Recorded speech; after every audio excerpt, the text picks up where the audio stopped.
Hello, welcome to Discussing Fitchburg Now. I am your host, Sam Squailia. Thanks for joining. This week's show, we are talking about the state of early education and care in Massachusetts, particularly North Central Massachusetts, as we have a roundtable of experts in the childcare education, and childcare field. Yes, in early education. So I'll have you introduce yourself, starting with you, Cecile, and talk about, say your name and what you do. So my name is Cecile Tuzian, and I do consulting, coaching, and training in early education and care. I'll go into programs, and if somebody needs some coaching around children's behavior, that's what I will do, or around one of the quality measurement tools, I will use that, and we'll go forward from there. I'm Ciarra Latimer. I work at Kiddie Depot, and we work really hard to bring social justice to the forefront of early childhood education. Hi, my name is Maria Paulino. I'm the director of Busy Bee Preschool Center, and this is what I do every day, doing the right thing for children around this area. And I'm Maria Cupo. I'm the director at PICCOLO MONDO Learning Center in Leominster. And I've been there 34 years, and I enjoy children every single day, I guess. Every single day? Well, there are moments. We have our moments. We all do. So we wanted to put this panel together to discuss not only the state of early childhood education here in Massachusetts, but also the challenges that we're currently facing. We coming out of a pandemic, but also pre-pandemic and now post-pandemic. You know, we're seeing a lack of resources and other challenges as well. So we'll go from there, right? Okay. So I guess we could start with what are some of the challenges that child care providers and early education providers are seeing today. So I would start that one of the major problems that we have, and that is a huge challenge for us to be able to open up classrooms, it is the lack of finding qualified teachers to work in the field. Also, cost for families.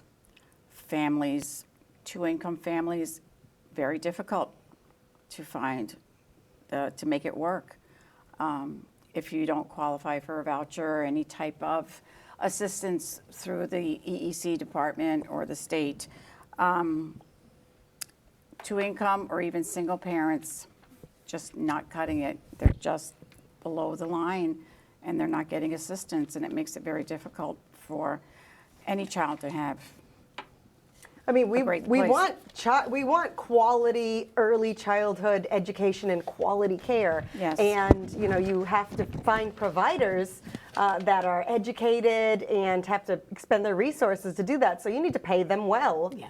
And so there's this, you know, this challenge, especially with, you know, people that are working two incomes, like you said, sometimes working more than one job. Yes. And you know, it's expensive to educate and care for children. Yeah, I think one of the problems that I see is that we are very grateful to the state of Massachusetts that provide a scholarship for staff to be able to be getting the education, so like an associate's degree and even bachelor's degree. The problem is that we continue this cycle that we have these teachers for 5 years. They get a bachelor's degree and they go to the public school. And then we have to start all over again, because I don't blame them to go and work for the public school where they have, you know, retirement. They pay so much better. They have the summer off, so it's hard to compete. So something like that, when we open year-round, we have long hours of working, and the pay is not there. So we need to think about how we're going to change that, because it's been happening for so long now. But now with COVID, make it harder. I know every industry is having problem finding, but when you have, for example, Walmart who is paying $17 for somebody to go work, and then you have a teacher who have an associate's degree is making $16 and $17, and the work that they have to do in the long hours, they're like, I just go work at Walmart. You know what I mean? So, Then so it's, having to educate and care for multiple children all day, that's tiring. yes, Oh, Yes. I heard you have children when you're young Yes. for a reason. Yeah. Yeah, so what you're saying, Maria, is that the state of Massachusetts provides educational opportunities for teachers, like discounted scholarship or free, yeah. just because they recognize that we don't have enough teachers. But what you're seeing as a result of that is they'll work for early education centers until they fulfill the requirements of their degree, then they move on. Yes. The colleges are offering, the community colleges are offering free college courses through the Pathways grants. And those are wonderful. And since when you're working 40 hours a week with children all day long, then you have to go home and take a college class, even though it's online, it's tiring. The expectations are there. The expectations of your job are there. You have to be perky all day long. You have to take care of these lovely kids. And then you go home and you go, oh, okay, I have to go to school tonight. Yes, you're saving time by not going to a brick and mortar, but the opportunity given to us through the grants, through the Pathways programs is wonderful.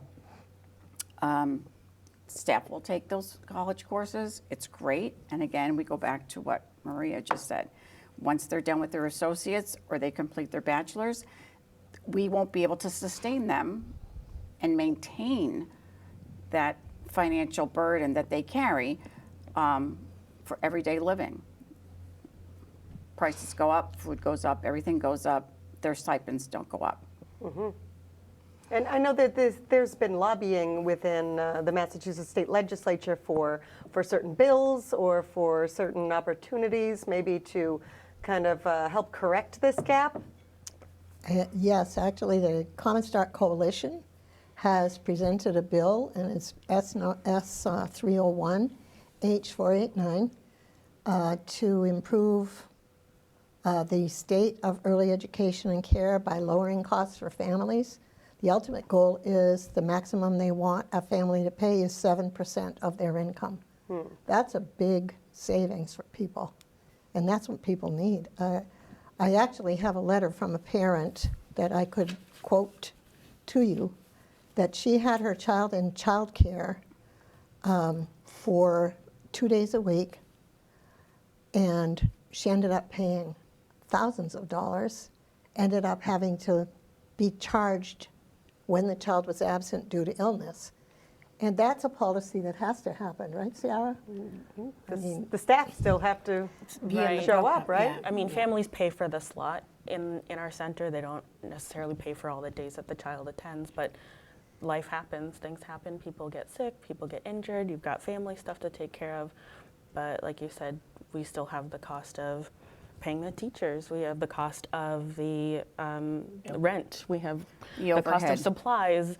And since COVID, as you mentioned earlier, things have just been exponentially more expensive. Things that are super important, like we've had a discussion about gloves. Those are essential to almost everything we do. They help us change diapers, they help us apply sunblock, they help us do all kinds of things that are essential for every day. And us having to not only pay for payroll, which is the most expensive, the biggest expense in running childcare, but also these added costs on top of everything else just makes it so hard. And it seems unfair and unsustainable to ask families to compensate with raising the rates as quickly as the costs are piling up. Yeah, because costs are going up everywhere for everything, including childcare, because it has to. Yeah. It just has to, yeah. I just have something from MIT, and with a living wage calculator, a single parent with one child must earn $45.57 an hour. or $94,000 pre-tax a year to be able to afford to live in the state, pay for housing, childcare, food, transportation, and incidental costs. Yeah, and a lot of the residents of Fitchburg do not make $94,000. In Leominster either. No. Yeah. We have the same comparable type. We're very similar demographics. We're very similar socioeconomic demographics over there. So what is the result of parents not being able to afford childcare or quality childcare for their children as a region?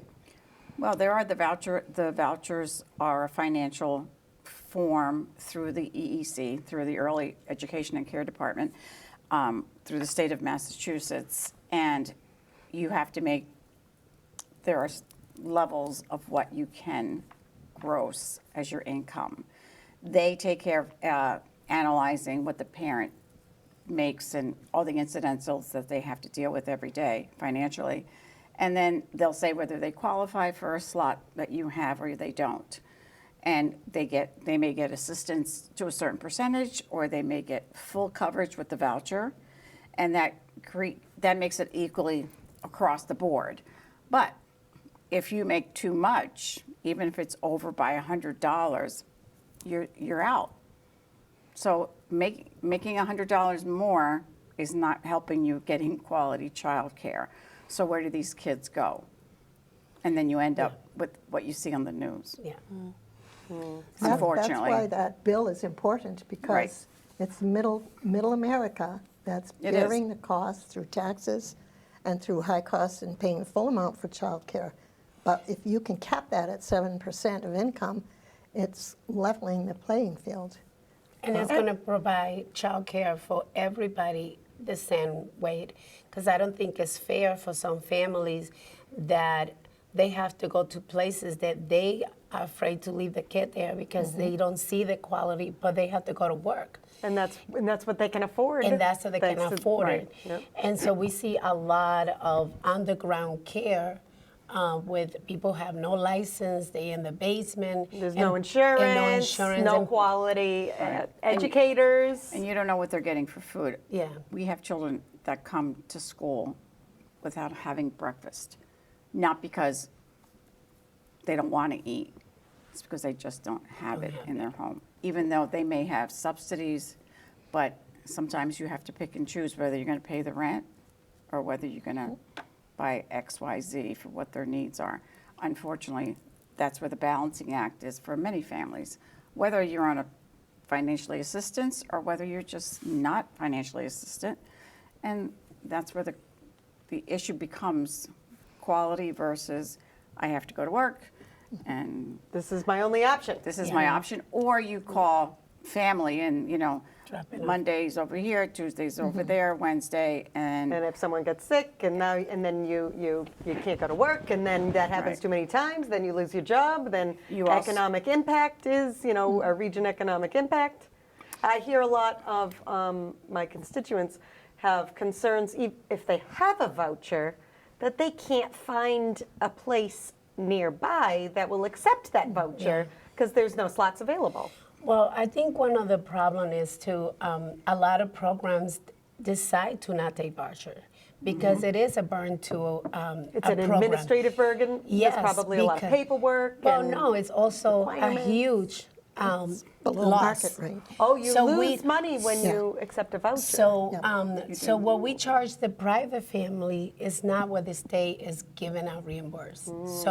So at this point, we are thinking about $30, $35 for the day for each kid that you get. So a lot of private program, they're like, we cannot afford it, so we're not going to take children with voucher, we take just. So that is also an impact in that child because it's not his fault to not go to a quality program because the parents have a voucher. And you can see it because that's go back to the public school when you have a child who is maybe babysitting by somebody who is not giving the education, and they're in the classroom with children who have quality care for 3 years, and that child is behaving, or that child may have a disability and nobody ever did anything about it. And I think to me, what I see now, when we started open an infant classroom 14 years ago, that it was a huge impact in some of these children who come into a program 3 months, and 6 months you start seeing some kind of concerns, but they already in the program, and we can call early intervention, or we can get whatever service that that kid need. It can be a speech. So having a program that it had quality and teachers are looking at that child to every step, it make a huge difference. Knowledgeable and experienced teachers. Yes. You know, rather than maybe, like you said, these kind of expensive, onerous maybe regulations and costs and food costs. Doing it the right way might push people to underground childcare facilities that they might not be educated, they might not be able to see these kinds of things, they might not be feeding them in the correct foods, and you can really see how this dichotomy exists within, you know, the haves and the have-nots within just our little region. Yeah. And also, I'm sorry. Oh, I was just going to say, to Maria's point, we know as experienced early childhood educators that the years from 0 to 5 are some of the most important parts of a child's development.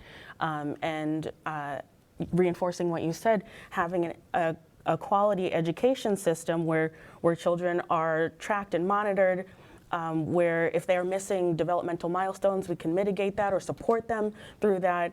That's really important, but the changing landscape of early childhood education actually shows programs are cutting the infant care because it can be quite expensive to run. The ratios from how many teachers to how many children is very low, from 1 educator to 3 children. Where in preschool it's much different. You can have more children with fewer teachers. So the early years are going to be neglected if this trend continues. And Not I only think that, it's but- important to talk about what do we mean by quality, Ciarra? I mean, and Maria's. Well, the other thing how do we describe quality? What, for example, That's a good question. yeah, what I picked up on was the continuity of care is Continuity important. of care. But what else happens for children? Well, I just want to close out the voucher piece administratively and budgets for centers that do not take vouchers is because there's a 60-day turnaround of funds. Yeah, that's right. Oh, so once Your you wait- accept a voucher, you have to wait 60 days before You see payment. So you need to make sure that you can balance that in your budget. And if you can't, then you're going to make a decision and say, I'm not taking vouchers, I'm not renewing my contract, or I'm stopping this because I just can't do it. I can't wait. You got to float that payroll You have to and float. all the costs, the insurance, You all have the to electricity, the food, The everything. overhead is, you're floating. And if you can't balance that float, then you're not going to take a voucher. You're not signing on for the program. And that hurts a lot of people that are starting out with trying to start a child, or an early childhood educational care facility, because that's a lot of money that you have to expend. Yeah. And since COVID, there hasn't been much growth. If anything, the industry is atrophied. Yes. People quite a are bit. staying at home, working from home, keeping their kids at home. That and a lot of centers couldn't stay in the black. Yeah. Yep. A lot of us closed. There were No. over 3,000 sites that closed across Massachusetts. Massachusetts alone. Yes. Yes. And that was after COVID. Yeah. And I assume not all of them have reopened. No, you're right. No. No. Plus, when we They did have not come reopen, back. we were very limited on the number of children we could take in based on new Available regulations, staffing. New regulations. If you were able to maintain staff, if you were able to get funding through a PPP loan to maintain good quality staff, a lot of staff left because they're like, I I have family members. have family members that are going to be compromised by me going to work with children. And kids are already germ bots. They're to already, begin with. yeah, they're a petri dish, as they say. They are. With legs. With legs. And they like to share so well. We know that. So everything was compromised. We were all compromised in more ways than one, and it became very difficult. And I could see why administrators would say, "I'm done," Yeah. or we have to change something to continue or to maintain what we already have, and how can we do it? So if you were lucky enough to have great staff that stayed on, wonderful. If you were not, then you maneuver down a different path. Going back to quality, for Cecile's, for our points, quality has always been our number one first line item, no matter where you go. And as a network of directors, we try to maintain, and we're constantly, since COVID, we became a little closer. A little closer in the sense A lot that of Zoom meeting. a lot of evening chats, Yeah. Zooms, because we were all experiencing the same issues. And it's like, it can't be just me, Yep. you know. And we that got network closer. is important for brainstorming, Yes. problem solving, because the support really wasn't coming from the government. Which, No, we had no support whatsoever. We never did. Yeah. But we're again talking about quality, but we know what quality is, but maybe some people need to understand what quality is. What do you think? Well, like you said, feeding them the right foods and good foods, I think is one aspect to the quality. Being able to identify children, along their developmental stages. For sure. I think also the cornerstone, the pillar of quality education is having educators who are educated. And so, the importance of the Early Educator Scholarship, the ECE Pathways Grant, so that educators can get their credentials. That helps us some of the way, but that doesn't necessarily help us with retention. Right. So luckily I work at a center that was lucky enough to retain most of the staff there, and I think it has to do with the culture that we have there and the passion that our educators have for it, but also we get paid a little bit above the average Massachusetts early childhood educator, which also helps, but that doesn't keep my colleagues from being on government assistance. It doesn't keep my colleagues from taking second jobs, and that could eventually take a toll if they're spreading themselves too thin on the quality of care that they deliver to the children. So I think having educators who are educated and compensated adequately for their devotion to the field and for the education and work that they've put into their credentials, I think that is super important for quality care. Because like you said, when you invest in children from 0 to 5, you see the most kind of impact in mental health, in educational attainment, in all kinds of these markers in children's growth and development as they grow through adulthood. And if you can get them while they're young and mold them correctly, I guess, as people get older, then they're more productive members of our entire society. Sure. And when we don't have that access, we also have people that one of them has to stay home, or or the grandparents now have to take care of the children, or the extended family, and it's impacting the economics of our region, on a larger scale than just the childhood education. We're seeing ripple effects outside of that. And I think it was apparent maybe at the beginning of the pandemic during lockdown how integral education in general is to our modern society. But, people move on quickly, and I think following the money hasn't necessarily always been something that works well in early childhood education. We've had to be resourceful on our own.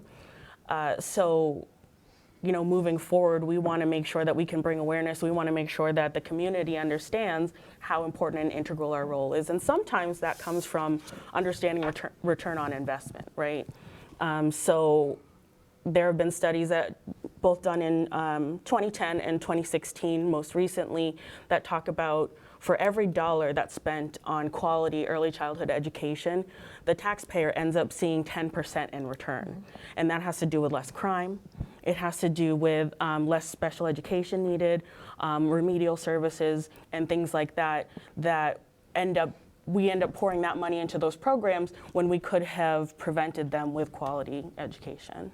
Sometimes it's hard to see in preventative, care, spending your money, investing in something, and not seeing the returns for years or decades. But when you put it in quantity, when you put it in quantifiable terms, like for every dollar you get $10 back in economic, returns. Yeah. That's significant. For sure. Well, not only that, but when the children from our age groups move on to primary education, if we prevented certain developmental academic delays by getting them help before the age of 5 while the brain was still developing, while we were able to correct something that became permanent for all these children who don't have that access, then they go into kindergarten, and the kindergarten and first grade teachers are dealing with, okay, now we have to get these kids help, and how do we do it? And that's where special ed gets burdened. Other programs, resources in the school systems, whether it's private or public, it doesn't matter. These kids need help. I mean, you can see it now when you're trying as a parent to get early education. Like if you call to get children to get speech, it's a waiting list everywhere because you can for see early intervention? For early early intervention, because intervention. you can see that 3 years that we were kind of locked in, and children with home, the language is just unbelievable. Like, you have children come into the program 3 years old, and they don't even know how to say the name. Yeah, I'm seeing that in the centers that I visit. And I think parents are believing they're doing a child a favor by giving them the iPads, and they think, or perhaps assume, the child is learning words from cartoon figures.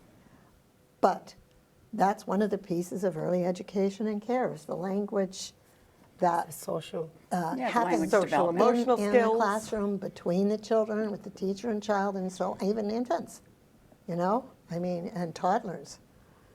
And we have a problem with language development.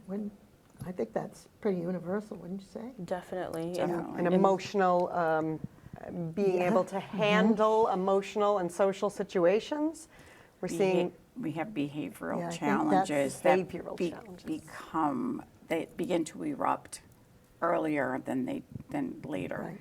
And not that they go away by the time they're 6, they just get worse if we don't intervene, if we don't have that resource made available to us, or if we're not able to convince the parent that we would like your pediatrician to take the next step and make a referral for speech. Because at this point, we're not going to say they need to have 50 words by the age of 2. No, it's just social language. And when you don't have social language, then you have behavior. You're frustrated. The frustrations come out, biting, those little pieces that toddlers do well. Really well at it. So, Well, let's take a little break Okay, now. sure. We're gonna take a little break. We're gonna watch a few infomercials, and then we'll be coming back for more discussion on early childhood education.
See, Click, Fix, Fitchburg's one-stop shop for helping resolve issues in our community. You can report anything from a missed trash pickup to potholes on city roads, illegal dumping to broken traffic lights. To report an issue, all you need to do is click New Request. Type in the location, select a category, and send in a photo if you have one. Your request goes straight to city officials so they can help resolve the issue. Making an account is free and easy. All you need is an email. Download the See, Click, Fix app today to get your matters resolved.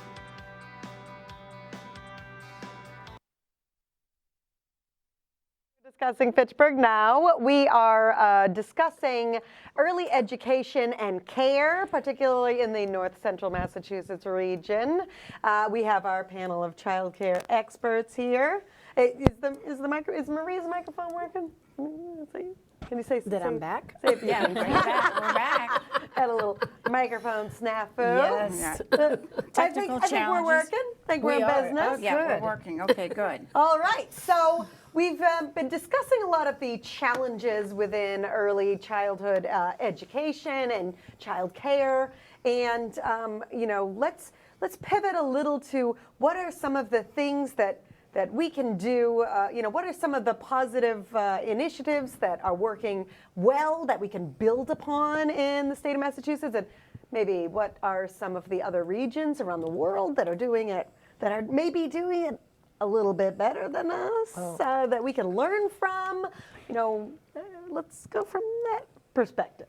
Well, in the past, up until 2008, we used to have early childhood advisory councils at the local level, which involved families, child care providers, SPED, and so on, that were kind of discussions as to what the needs of the children were in the community, young children, pre-public school children. So this used to be like a group of people that would Yes. meet, or was this some sort of government It was organized? It was funded by, well, at that time, the Department of Education, and then the Department of Early Ed and Care was introduced. But the money ran out, so those doors are not open any longer across communities. I would think discussion and yeah. collaboration and being able Exactly. But I'll tell you, Boston is one of the first communities now that has collaborated with the private sector in early education and care, and they are sharing curriculums, they're sharing assessment tools, and so on. And that's been proven to be very successful. New York City offers childcare free universally for 3s and 4s. Washington, D.C. Is that pre-K? Yeah. 3 and 4? Yeah, Yes, pre-K universal. 3s and 4s. That's a big step. And other initiatives, but I think it's less than 7% compared to other countries of its GDP is what the United States invests in early education and care. Canada has funded all of their child care. France, Finland's a great model for us. Most of Yes. Scandinavia. Most of Scandinavia. So we're fighting upstream in an uphill battle. We really are. That's why I'm so hopeful with this Common Start Coalition proposal, which is S301. Is in that what's on the Massachusetts. poster? Yes. That picture of the poster with the QR code, could we put that up on the screen, Caitlin? Up on the main screen? Oh, that's adorable. That is very cute. Yes, that one. That So, one. Yeah. commonstartma.org, that's where people can go to find out more information, That's or right. earlychildhoodagenda.org. Yeah, Or Early you can Childhood Agenda will share with you the policies that need to be put in place. Yep, but specifically, the legislation you're talking about is Is the the Senate Commons. Bill 301 and the Yep. House Bill 489. That's currently in Massachusetts Correct. State House. Yes. Yes. And we have 120 out of 200 legislators that have co-sponsored that bill. 120 have co-sponsored. Yes, yep. Wow, It's- not just said and they're we- supporting and it, we have but Governor signed Healy. on. They signed on. Governor Healy is a big backer of early education and care. And this is the thing you were talking about, where it would cap expenses at 7% for all families? Yes. Now, that's a proposal, but we have to see what Right. gets pared That's, down. You know how that's that the works. proposal. Yeah. Yeah. But I think that would I'm answer a hopeful. lot of problems for a lot of families. Because then childcare would be the same for everybody. Yes. It would not make this, you have a voucher or you are private. That everybody would get, and then we're going to be able to sustain our staff.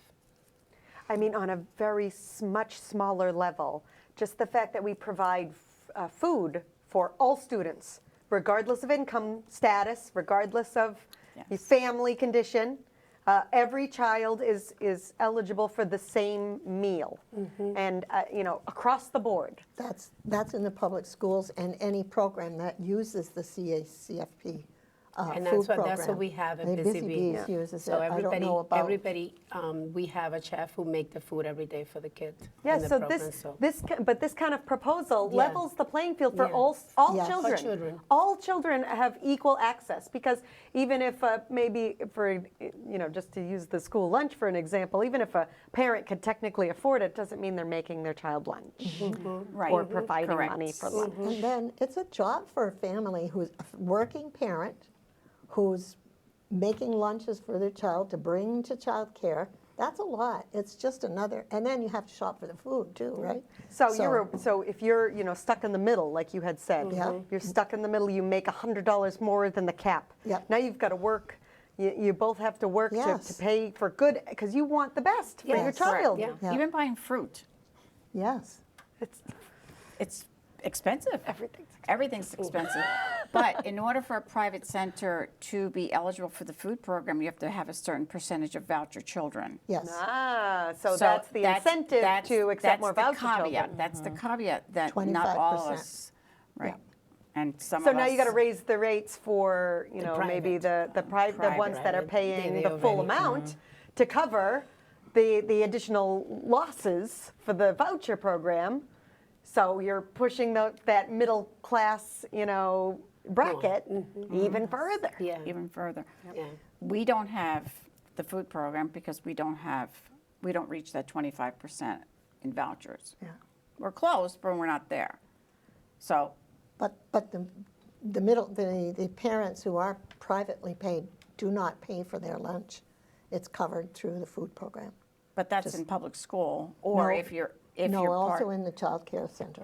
right, but you If have to you have- reach the 25%. If you reach the Yeah, you've got 25, to have 25%. you have to have 25%, and Right. many of us don't. Yeah. So this kind of proposal would really level the playing field for Correct. for all Everyone. all economic brackets, really. Yes, And if you're capping it at 7%, then those that make a lot more than the amount, then that they're paying a more, they're paying a larger share of, or a smaller share of their income. Of their income But for food. But for someone who is making a lot less, maybe it's capped at the 7% for them, but they can still live life and work and do.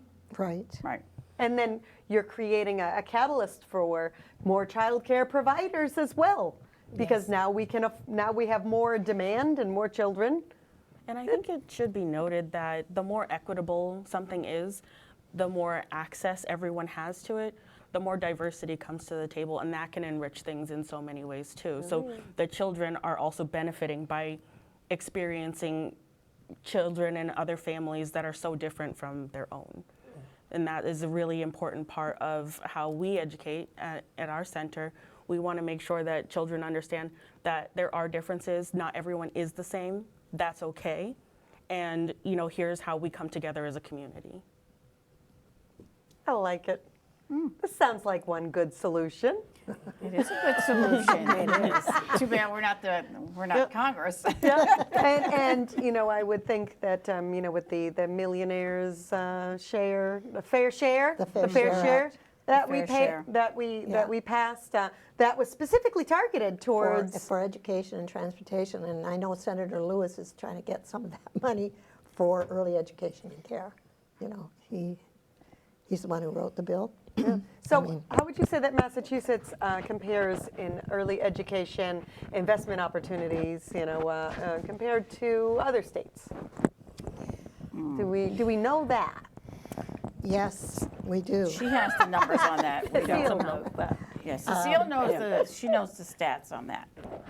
But I mean, we do, when we go places, like we go to national trainings and we hear some of these states that they are behind compared to Massachusetts.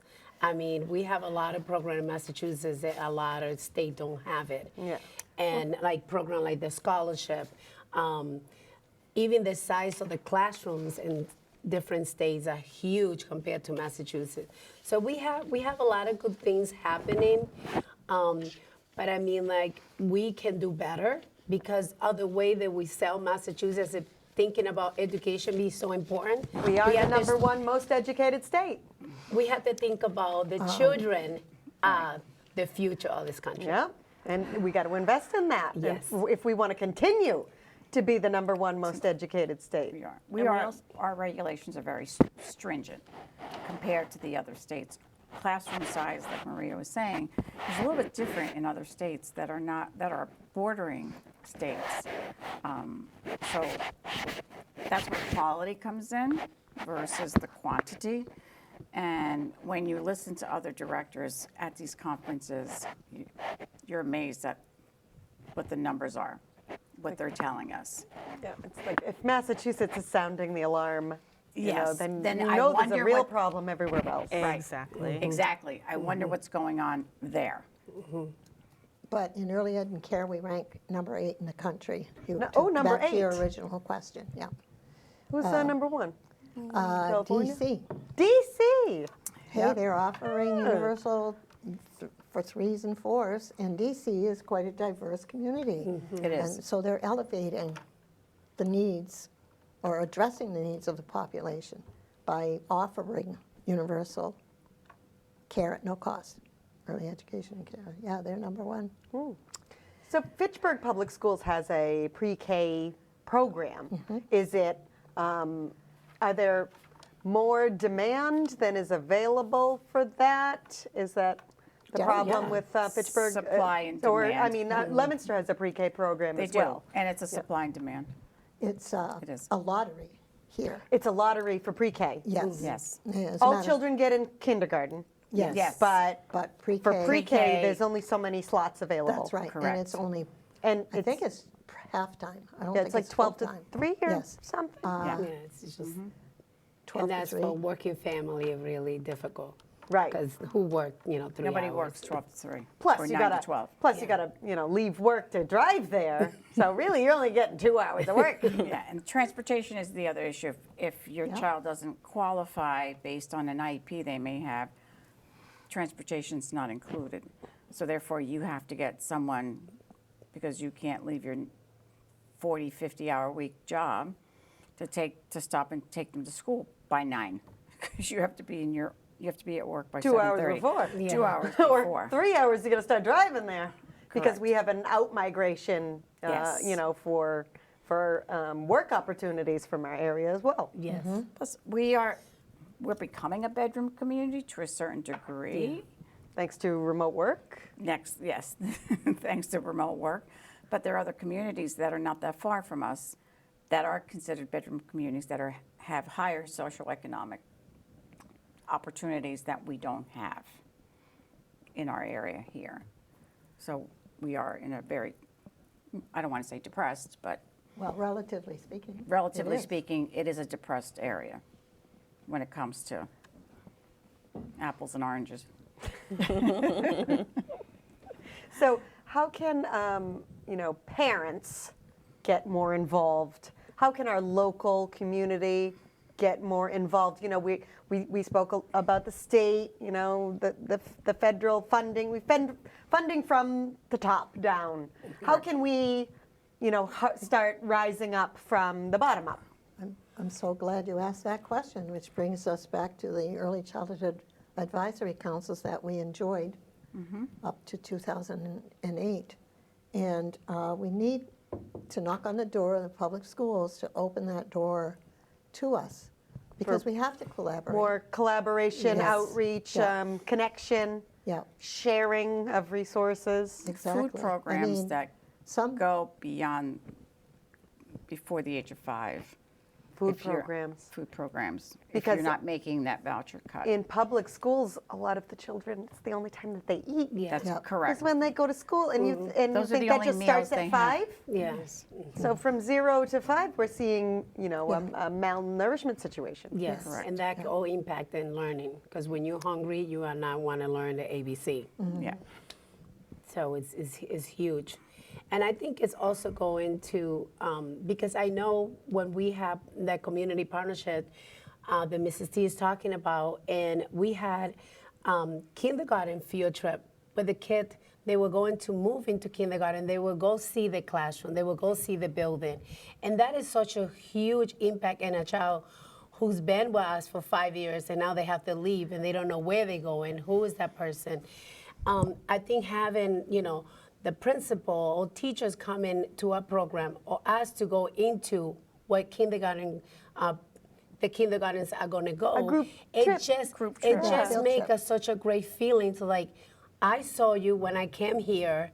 So when I go there the first day, I'm gonna recognize you. And that will go to that social emotion. I mean, right now we have 8 children in Busy Bee who graduated, and it's kid crying because they like, Mommy, where that I'm going, why I'm going out of Busy Bee. And I think that connection to children, it has so much meaning. And I think now that, you know, we kind of done with COVID, I think we need to open the door. We're talking about the transition transitions, between, right. you know, early child care and Primaries. primary primary education. And now so that we Fitchburg were have saying that building that is everybody is in the same place, I think is a great idea. Oh, for pre-K and K. Yeah, Yes, we have our should go. South Street Early Yeah, Learning Center. We can just go to that building and see what that look like. That would be a wonderful way for for the Fitchburg community, for right. example, to It's just a collaborate with simple- our It just- early education Well, we pre-care used to do pre-K that. We used to do that, pre-care yes. centers. Pre-COVID, we did because community partnership was able to fund. The community partnership fund that Cecile was talking Yeah. about. That was, yeah, they were able to fund the bus so we can take our kids to the primary schools. You pick 2 out of your district or 2 out of the city and say, okay, this is what kindergarten is going to look like. This is the kindergarten, these are kindergarten teachers, and then they see kids that they know from being at PICCOLO MONDO or being at BZB or another center or Kiddie Depot. And they're like, okay, there is another building. We're showing you that They're going with the people they trust they trust, and we're going to the new place. correct, make that to ease the That transition. sounds fantastic. Well, we did it for 15 years. But COVID kind of put the COVID brakes put the on crunch it. on And that. now that the COVID emergency is over as of May 11th, Yeah, supposedly. But we still can't afford a bus. right? So we need to, we as parents and community leaders Correct. can outreach It's a very for simple, that, yeah. for that service and that funding and that transition. Maybe somewhere important. in the local budget, Sam, counselor at large. Well, Maybe you can find Well- the money well, for as a counselor, I transportation. can't add to the budget. I can only cut. Yeah. So the mayor, the mayor Oh, would okay, need I'll to have to give slip that Steve in. and Natalia a call. But yes, as counselors, we could certainly advocate Yes. to the executive branch within, our local governments, Right. and the Correct. and the constituents and the citizens can advocate to the Yeah. city for the need Yes. for this. I'm glad you brought that up. Our center has a culture of advocacy. Our director invites the staff to advocate for ourselves when there are bills that are coming up about childcare, pay, education, access to certain opportunities.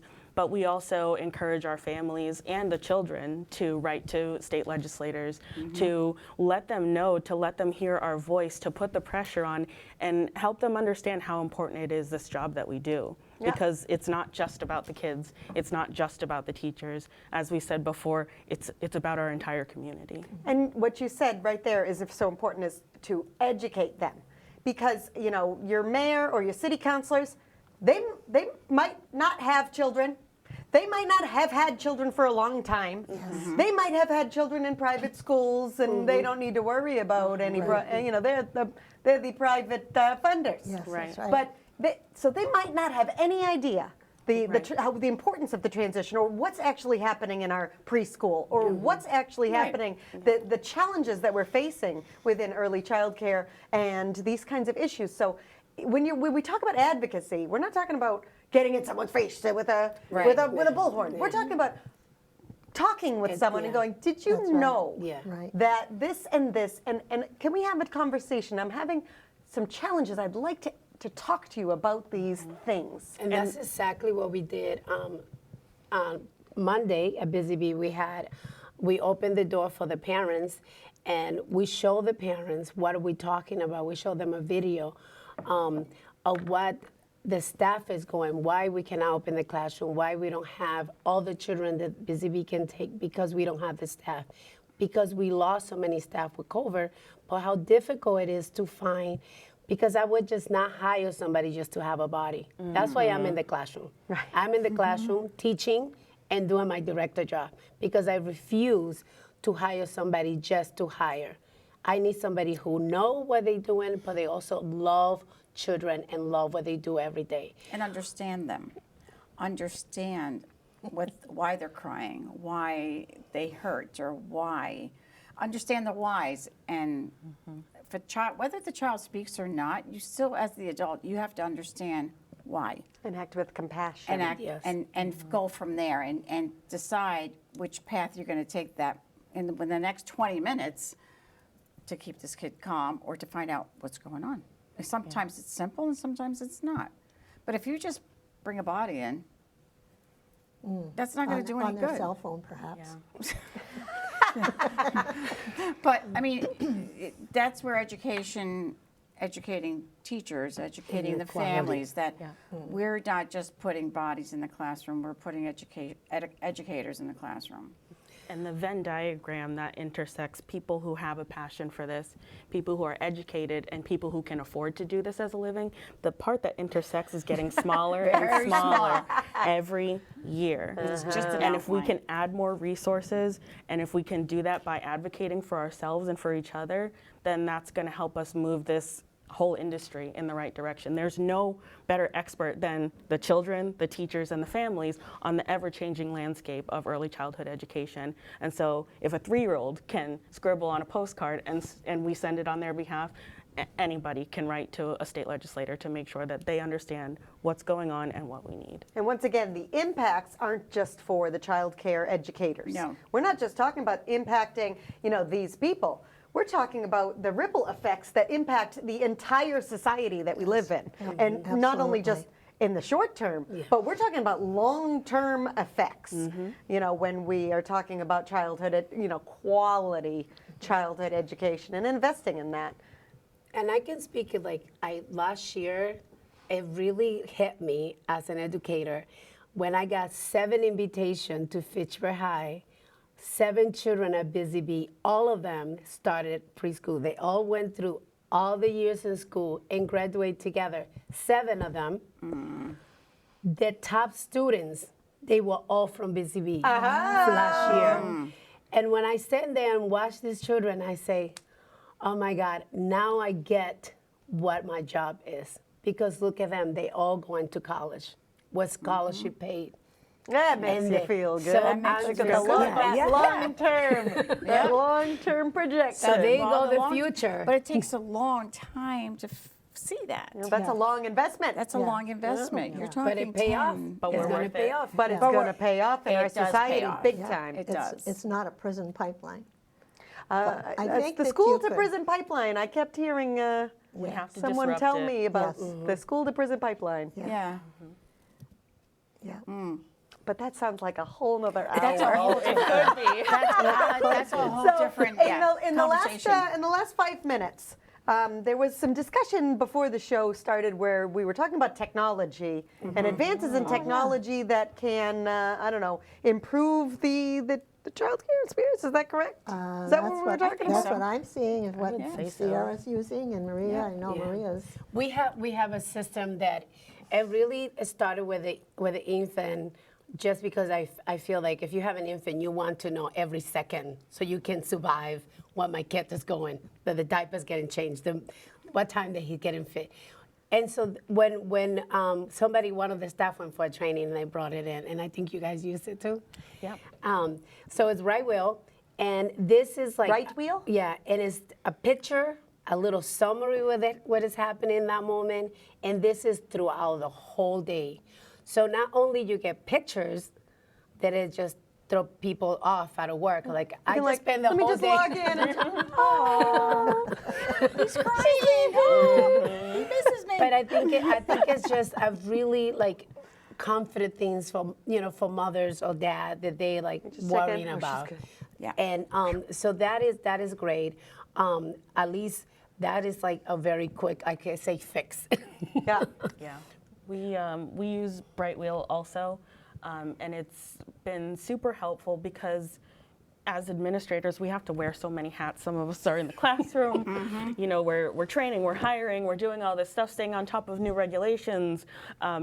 More is being asked of directors even as far as their education goes. So there's so many hats that you have to wear, but to have access to this kind of technology, which not every center does, it does come at a cost.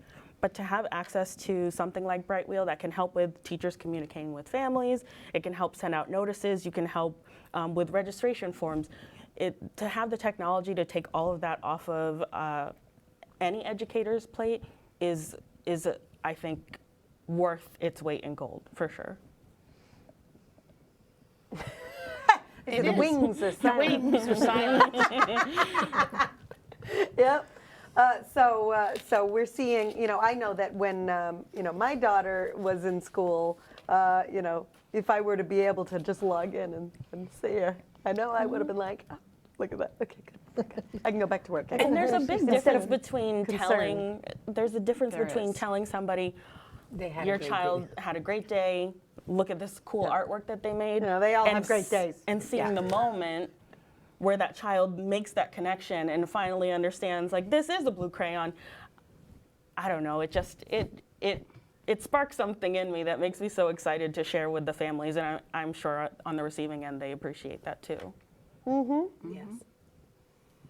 Sounds good. All right. Do we have, we could talk about this all night, but we only have 2 minutes left. Is there anything we'd like to make sure that we, to let our audience know in a summary? I just want to bring more problems to the table. Miss Maria's. So one of the major issues that I find myself having lately is we have a huge movement of military moving into Fitchburg in this area. Military, yeah. Militaries. And that is a special license you need as directors that you need to apply. And I think that we all are military families, and that's the information that I give you, that we need more centers applying to become licensed to take care of military children. And we put, Caitlin, we put that information on the screen. We preloaded that in for the website. Is it CHildcare? CHildcare aware. Culture aware. ChildcareAware.org. Can we just Maria, put that right here? Are you talking about any There it is, accreditation? ChildcareAware.org. So you can go to ChildcareAware.org and see more of what Maria is talking about with the military. Families who move in the area because they're not finding childcare. I'm the only program at this moment who have license. I cannot take all the children. So we need more child care childcare facilities that facility can too. handle this program. So we want our child care facilities also to log into this and Yes. check it out. Yes. I think Maria's talking about NAYC accreditation. They need to be accredited. So you're not talking about a license because you have to be licensed anyway. Yeah, but that to be able to have this like another license, you have to do a whole Oh, procedure. yeah, NAYC accreditation, it's in one of the Yep. links that we shared with you. so. More of the regulation, links, more accreditation, and regulations, more education. administrative paperwork. Yep. Yes. So we have so much time to do all that. Yes. Yep, and we keep putting it on the directors. That's right. I feel ya. All right. Well, thank you so much, everyone, for joining. If you, Thank you. we're the North Worcester County Montachusett Directors Group. Is that correct? Correct? Yes. Yes. Yep. These are 3 members, and we have a total of 40 Well, directors fantastic. in the Montachusett area. So, yeah, All right. all And on the ball.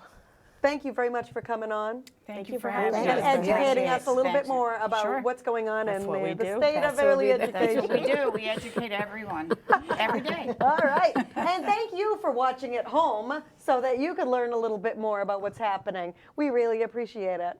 We'll see you next time.